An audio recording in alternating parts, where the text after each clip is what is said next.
हरी जय जय राम कृष्ण हरी जय जय राम कृष्ण हरी जय जय राम कृष्ण हरी जय जय राम कृष्ण हरी जय जय राम कृष्ण हरी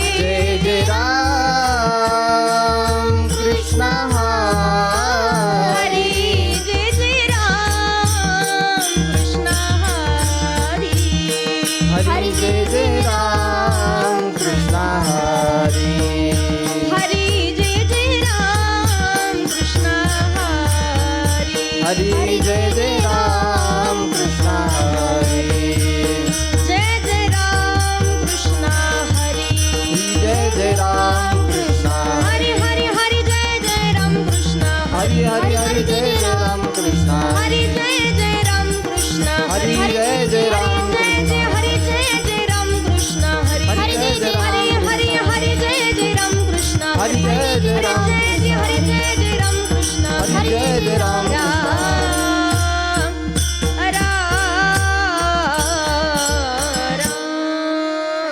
रूप पाहता लोचनी रूप पाहता लोचनी रूप पाहता लोचनी रूप पाहता लोचनी रूप पाहता लोचनी रूप पाहता लोचनी रूप पाहता लोचनी रूप पाहता लोचनी सुख झाले वो सजनी सुख झाले वो सजनी झाले वो सजनी तो हा विठ्ठल बरवा तो हा विठ्ठल बरवा सुख झाले ओ साजनी सुख झाले ओ साजनी झाले ओ साजनी तो हा विठ्ठल बरवा तो हा माधव बरवा जय जय राम कृष्ण हरी जय जय राम कृष्ण हरी जय जय राम कृष्ण हरी जय जय राम कृष्ण हरी जय जय राम कृष्ण हरी जय जय राम कृष्ण हरी राम कृष्ण हरी जय जय राम जय जय राम कृष्ण हरी जय जय राम कृष्ण हरी जय जय राम कृष्ण हरी जय जय राम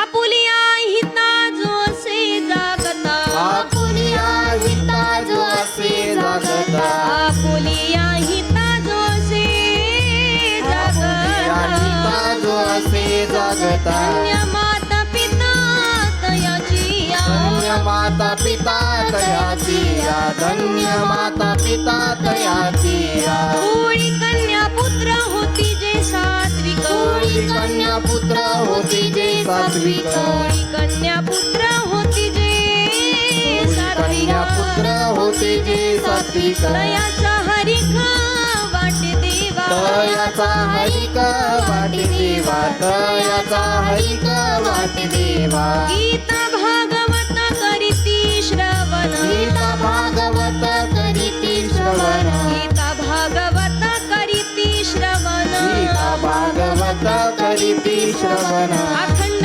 चिंतन विठोबाचे अखंड चिंतन विठोबाचे अखंड चिंतन विठोबाचे कोळी कन्या पुत्र होती जे सात्विक कोळी कन्या पुत्र होते जे सात्विक कोळी कन्या पुत्र होती जे कन्या पुत्र होते जे सात्विक तयाचा हरिक वाटे देवा तयाचा हरिक वाटे देवा तयाचा हरिक वाटे देवा तू का म्हणे माझा घडो त्यांची सेवा तू का म्हणे माझा घड त्यांची सेवा का म्हणे माझा